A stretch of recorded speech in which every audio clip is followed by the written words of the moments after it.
In this video, I thought it would be fun to do a bit of a guided tour from the air around London in the Bell 47G whilst experiencing proper British summer weather. So, fasten your seatbelts, prepare your spinal column because it's probably going to get shattered, and let's get ready for a bit of flying. Welcome back to the Game & Muscle YouTube channel. Click that like button and subscribe if you enjoy simulator content. So, we are at London City Airport, and the plan is to do a bit of a circle of the city centre and then come back again. Just a nice little hypothetical tour of London if you were absolutely loaded or insane enough to get into a helicopter with me. Whilst we do the flight, I'm going to talk about some of the flight dynamics of this helicopter, and I'll point out various landmarks and things of note. So, first things first, the helicopter's already booted up here. It's not too bad to do a cold start in this helicopter, but it is a bit like starting Windows 3.1 on a slow hard drive, so we've skipped that part. To take off, we need to give it a little bit of left rudder to counteract the torque of the blades, and then we need to gradually increase the collective, which will eventually give us lift and we will be airborne. The tricky part is, though, due to ground effect, the helicopter kind of starts bouncing. So you kind of have to go over the ground effect threshold, then balance it with the side click, that's the joystick here, and then pull away. And hopefully we'll do it in a way that's smooth and sexy. We probably won't, but the hope is always there, and it's rewarding when you do pull it off in this. So I'm going to keep the camera pointed here, and we're increasing the collective here, and it should get light, and then we should be able to... There you go, look, it's just getting light. Gets a little bit leery. We want to go forwards, not left. There we go. Look at that. Don't put too much input in. Oh my god, that was... We're going to now go down the runway. If you're really good at this, you can taxi the helicopter all the way through the taxiway around the runway nicely rather than just starting on the runway. But as far as I'm concerned, that was a bloody good, smooth takeoff. This helicopter is positively the worst vehicle to fly, but also the best vehicle to fly. It is the best worst vehicle. It is the most fun you can have in Microsoft Flight Simulator, this Bell 47G. It is a DLC. Obviously, helicopters aren't officially in the game yet, so you need to, if you want to get this, you have to buy it from Flying Side. And I don't think it's available on the console if you're playing on the Xbox. But on PC, you can buy it from Flying Side, and then you can enjoy it. And this is why I spend all my time in Microsoft Flight Sim here. And with the latest update, as I said in the previous video, with things running so smoothly now, this is just awesome. And look at this, we've just flown straight into a rainstorm here. It's got a bit muggy out there. This is so British. Look at the shine off the road. Look at those workers down there. Depressed and miserable. As you should be in Britain. So we've left London City. We're on the flight path. We've got the online air traffic, so it's all flying into our face. I should probably turn it off because the multiplayer air traffic is a bit erratic, and it kind of does break immersion when you have people flying upside down into you. But oh well, it's on. We'll leave it on. Look at this. This is what London looks like most of the time, apart from when global warming has taken grip and we're all dying of heat exhaustion. Normally, this is London, the London I know. EDXL Centre on the right there. Just did the Formula E race indoors and outdoors. We've got Mike. That's how I actually live on that boat. Do you know what? We're going to try landing on that boat. On the way back, I saw there's a helicopter pad there. We're going to land on the boat.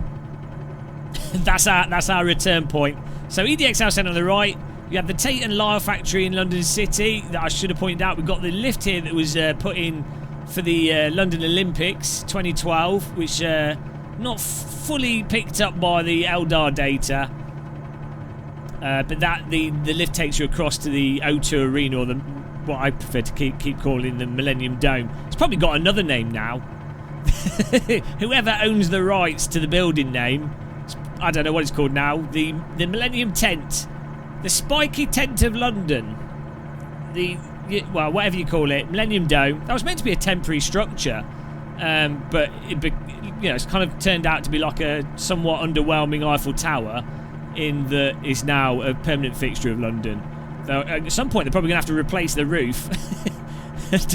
I guess I'd imagine a tent roof lasts a little bit less, or is a little bit harder to maintain than the steel structure of the Eiffel Tower. Though then again, they have to paint the Eiffel Tower all the time to stop it from rusting and falling apart. So who knows? Tent versus tower, the debate. Well, it stopped raining. It's stopped raining now, but here we go. So we're now just flying over Canary Wharf. It used to be the tallest building in Europe, I think. These are all obviously the buildings owned by banks and hedge funds and people that are losing your money and then getting bailouts, having done nothing of value. This is the British economy right here. These buildings are mostly vacant now because people have realised you can work from home. And now they're going to have to work out what to do with these buildings. Just fill them with sim rigs. Fill them with Microsoft Flight Simulator sim rigs, and it'll be a good time. Back into rain cloud. There we go. That's more like it. So, if you watch this channel, I've done quite a few tours around London. It's one of my sort of flight sim hobbies to do, is to just check stuff out from the air, fly around, taking the sights. But we normally do it in when the weather's quite nice, because that makes it easier to see the where you're going and the landmarks and stuff. But as I say, if you live in the UK, the weather isn't normally quite nice, so this is way more realistic, and I absolutely love how it's really interesting how you can see the rain and how it's done in Microsoft Flight Sim 2020. And the key thing is you sort of get these little blankets of rain where you've got the more dense rain in front of us, and then the lighter patches, and then you fly into it and it goes through. It's fantastic, because normally on the ground you're out of control. The rain comes towards you like impending doom of moisture, but in an aircraft you are flying into the impending doom of moisture voluntarily. So it gives you a sense of being slightly in control of the British weather, as opposed to being just a victim of the British weather. So it's nice. It's definitely a nice experience. I'm not sure which is better, victim or you're still a victim in both cases, but one of them you feel slightly more in control. So I guess being in a helicopter is better, because helicopters are just fun. Look at these buildings here. Now, what I will say is the last update has been absolutely superb for performance. That was another reason why we didn't do rain particularly so much in other videos when I played Microsoft Flight Simulator, is because oh Jesus Christ! Now we got no visibility. There's Tower Bridge. Oh shit! The bed. There's no virtual horizon on this aircraft. Another reason we didn't do bad weather in the past is because the game frame rate would just tank so much that you couldn't see anything or work out. You couldn't see, like we can't see now, but you didn't have the smoothness or the frame rate for you to be able to control things properly. But now you can't see, but you can at least control things, so it actually makes it a hell of a lot easier to fly. We've just seen a biplane there fly through Tower Bridge. Nice one. Whoever that was, if that was you and you watched this video, congratulations. But I mean, Tower Bridge is quite big, so it's not that impressive. In real life, someone flew a jet plane through that. I can't remember his name, but if you Google 1960s jet plane flies through Tower Bridge, there's a really interesting story behind that. Guy flew underneath like half the bridges in London just because he was disgruntled. A disgruntled RAF pilot. Never disgruntle an RAF pilot. That's what you learn. Look at that. So there's Tower Bridge, and then there's the Castle of London. Oh, what's it bloody? What is going on with my brain here? Oh, jeez. This is where they keep the crown jewels. And by the crown jewels, I don't mean genitals. I mean the crown jewels. It's actually good to visit that. They do good tours around Tower of London. They used to put prisoners down the bottom there, and then they would It's not modelled on this, but the water would come into it. So they would tie prisoners that they were executing to a stake, and then the tide would come in, and then it would drown them. As a rather convoluted and needlessly evil way of executing people. But that's how the British roll. I mean, you've got to send a message. On Tower Bridge as well, they used to put people's decapitated heads on spikes. I don't know why they stopped doing that, really, because ultimately there's not much to do in London if you haven't got much money. But looking at decapitated heads is always exciting and doesn't cost anything. Maybe it'll come back. What with the increase in austerity and the issues that we're facing, I'm sure that'll come back within the next 15 years. So look forward to that. Now we're flying around the Lloyd's of London building, insurance brokers, the Gherkin, which is messed up. I think my Orbex, I think I've got some Orbex assets here that are still like causing some issues. I need to sort that out. So that's why the Gherkin is glowing, ruining the rain experience. The rest of the buildings look okay though, but look at that. Imagine actually flying a helicopter in these conditions. In reality, this would be absolutely terrifying. So, another interesting thing with Microsoft Flight Simulator is the wind's not actually that strong, but normally when the wind is really strong, if you go past buildings and hills and stuff in like a light aircraft or helicopter, you know, as you go past it, and the wind will suddenly pick up because the wind is being blocked by a building. You actually notice it with the dynamics of the aircrafts, and I think after the update as well, it seems to me that turbulence is a little bit more visually noticeable. I am fortunate enough that I'm using a Brunner force feedback joystick here, so when there is turbulence, I can actually feel it through the force feedback, as well as like a turbulence effect.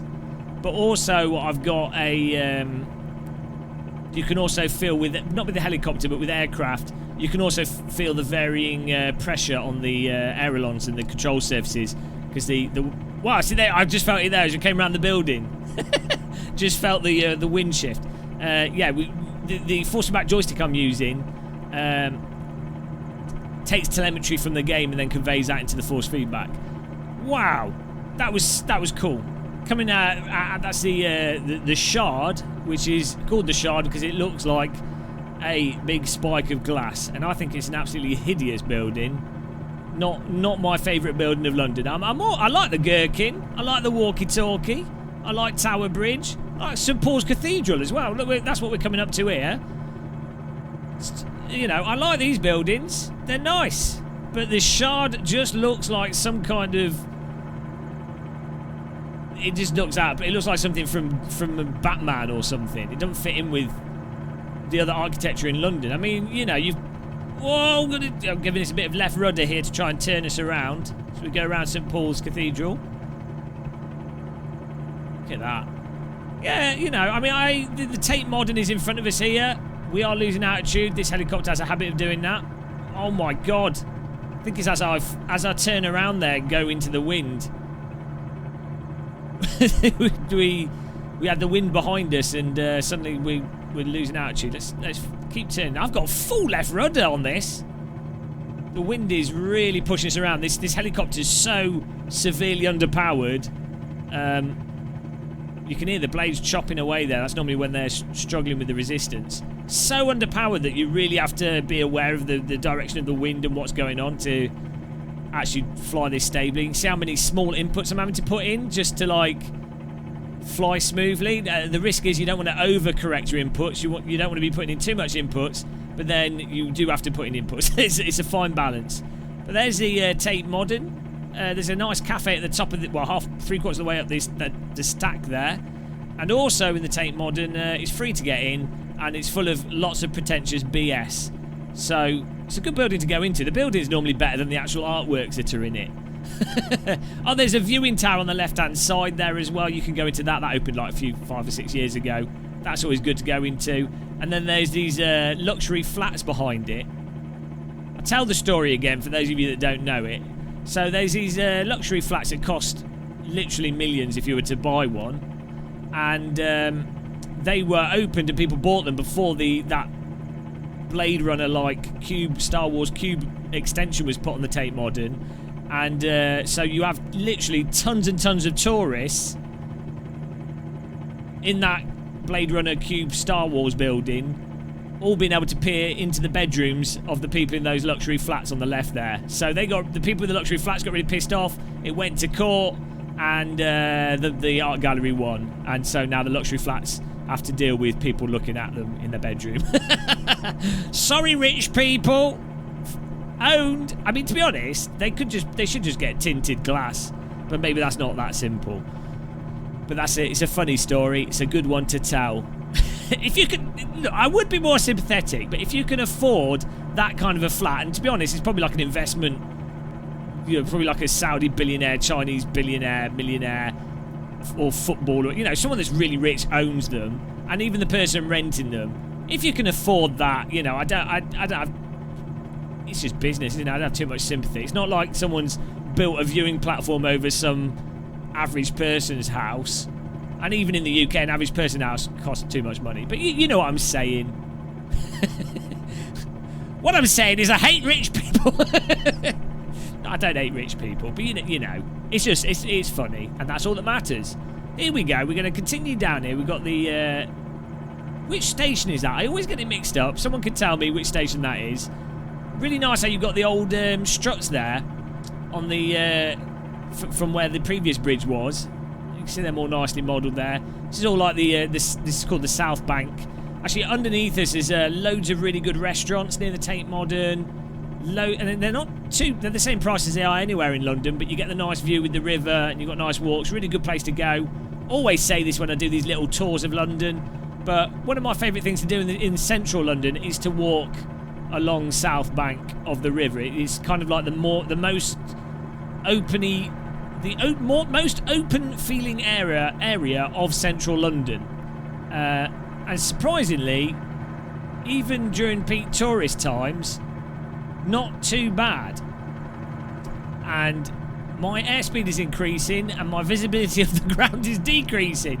Bloody hell, this is insane conditions.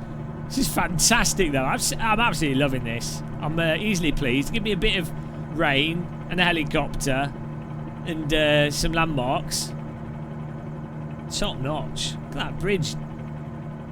As I say, I do have some Orbex stuff installed, so that's giving us some stuff that's not included in core Microsoft Flight Sim. But Microsoft Flight Sim did do an update to London and add in quite a bit. We've got the Millennium Eye, the London Eye, Millennium Wheel, London Eye. I think they've changed the name of it a few times. Now it's probably called like the Saudi Roundabout, or the, I don't know who owns it now. The Virgin. You're too poor to go into outer space, but you can pay 50 quid for a ride. It's worth going. I went on it when it opened, when there weren't queues, and that was really nice. It's a nice thing to do, but make sure if you are doing it, you've got to book tickets well in advance, and you get a better view from the walkie-talkie, which is free to go into and a lot less busy.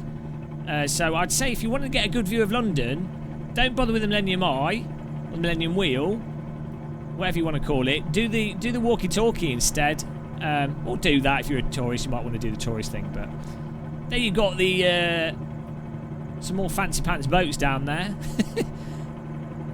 House of Parliament. Look at that. Look at that poking through the. This. I'm sorry, but this is literally this is how London looks most of the time. Although there's scaffolding still around Big Ben. Well, the Big Ben's the name of the bell, but, you know, people know what it is when I say Big Ben. But scaffolding around it in real life.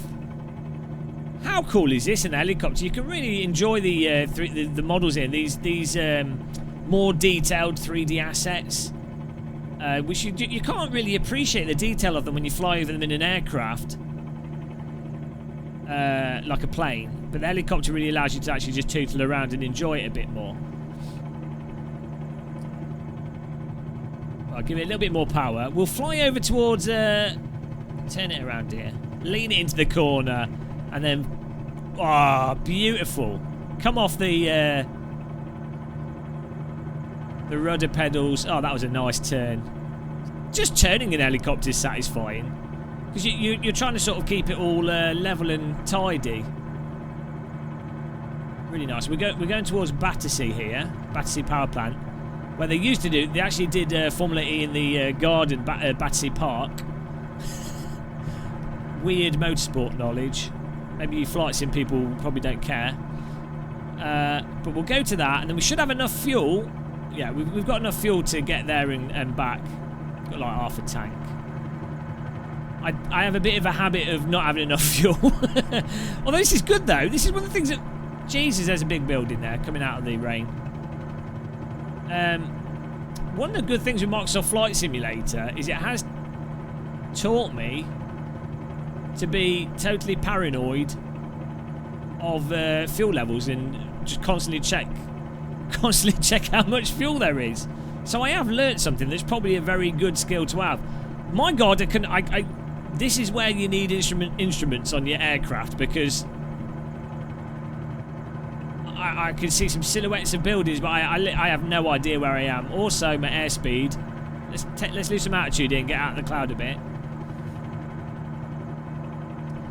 One thing to note with this helicopter is if you go over 100 knots, it just flips over due to the nature of the way that wind moves over the rotors.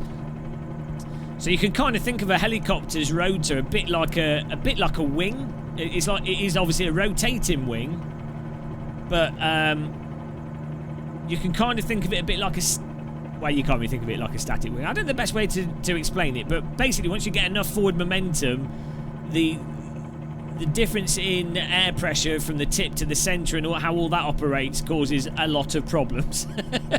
Helicopters are amazing. I still don't fully understand them intuitively, but that's why they're amazing. It's the ultimate air vehicle. Death in a cabin with a good view, but it's a fun death, so that's all that matters. There we go, Battersea Power Station, which they're converting into luxury flats because, as everyone knows, if you live in the UK, there's a dire need for luxury housing. That's the most important thing, so you can sell that housing to people looking to keep their money safe in different economies, and that builds the British economy. We don't need any housing for people that actually want to live in the UK and just have a normal life. That's not necessary.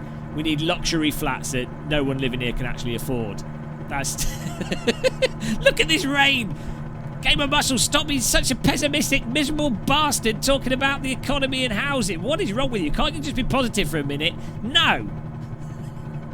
I will complain about the economy whilst getting soggy in my aircraft. There's nothing more British than that. This is possibly the most British video we've produced on this channel. We're now going to turn back towards the centre of London. Battersea to the right, and follow the river. So, another interesting fact for those of you that are still with us and haven't left through a state of despair. And my God, I can't see jack all. Oh, we're going a bit fast. I can hear the wind speed. That's a good thing in Microsoft Flight Simulator. The wind speed noise is really nice, and the airframe noises are really good because they're really handy to give you help you understand how fast you're going. Which is very important in this because I say this helicopter just flips over for no reason. So anything that helps you avoid flipping over is good. But interesting fact: if you're flying in London, helicopters aren't generally, other than I think police helicopters, but the bulk of helicopters aren't allowed to fly over buildings. They have to fly over the river, like the flight rules are that you have to fly over the river. So I think the idea is that if you crash, you don't crash into a building, you crash into a boat, because the authorities in the UK hate mariners. We don't like boat people over here, so they can be sacrificed, but nobody in a building, because in the UK only one thing matters, and that is property prices. Oh dear, I had to shoehorn that in there. Right, back down the River Thames we go. Look at those boats. We can get a bit lower here, not too low. There we go. Actually, the cloud coverage is a bit better when you're lower down. We should fly over, and I will do, Trafalgar Square. We'll fly around Nelson's Column. Oh, we might as well fly over 10 Downing Street. That's just over here on the... just under us here. Yeah, down that street there that we're just flying over. This has got like a security barrage. Oh, the car's been rejected. And then you've got the... these are all like dilapidated buildings on the inside. Really good documentary on YouTube called The Secrets of Downing Street, I think it is. Or it's all about SPADs. There's like government helper people and just how the Secrets of Whitehall, I think it's called. Really, really good documentary. Really interesting because it really highlights how absurd the British governmental system is and how stupid, outdated it is. And it really makes you think it's a miracle that UK actually operates. I mean, that really is the British miracle, is Britain as a country is always shooting itself in the foot and doing the worst possible things for itself. Somehow manages to chug along. It is like, I don't know, there's nothing more British than making a complete cock-up of everything, but somehow getting away with it. That is British. I can't explain it, but that's how it is. So we just flew around Nelson's Column there. Nice little rotation. And back along the Thames, we're going to zoom back.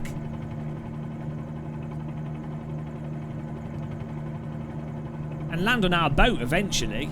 We've got a floating car. Hover cars. This is something that you do actually... A lot of people aren't aware of this. We are quite advanced with technology in London. And we do have hover cars. But we like to keep it secret in the UK because we don't want other countries having hover cars. It's a much quicker way of getting around, and that's why the streets are so bad in London, because if you've got a hover car, it doesn't really matter what the streets are like because you just fly over the top of it. And you might say, if there's hover cars, why gamma muscle are you then in a helicopter?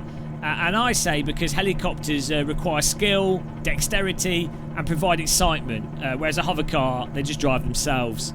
They're a bit boring. They're good for what they do, but they're a bit boring, whereas the helicopter's exciting. So that's the answer to that. Entirely true. Didn't make that up at all, as you guys worked out. So, River Thames should be on our right. There's another thing you have to watch out in London if you were a pilot. There's so many cranes. There's always like like any city, I guess. There's always building works going on. Constant building works. And I'd imagine as a helicopter pilot, cranes are not really something that you enjoy because you'll be flying along and then out of nowhere, you've just flown into a crane. Look at how the rain sort of build up in the street. Let's get down into the streets. Come on, what am I doing at this altitude? Where's my danger and excitement? But that's an awesome effect that the Microsoft Flight Sim has there, where you got like the individual haze down the streets. Let's reduce altitude here. Try not to. I have a habit of forgetting that this. Oh Jesus! Now we're caught in our own downdraft. Oh, okay. Okay, we made a bit of an error there. Come on, balance it back. Oh Jesus Christ! Don't worry, passengers. All is under control. You can hear the speed of the rotors and the engine bogging down.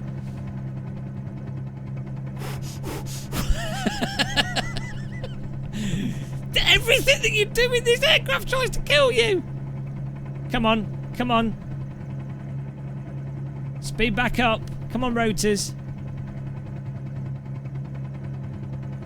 Why is the engine not coming back up? Come on.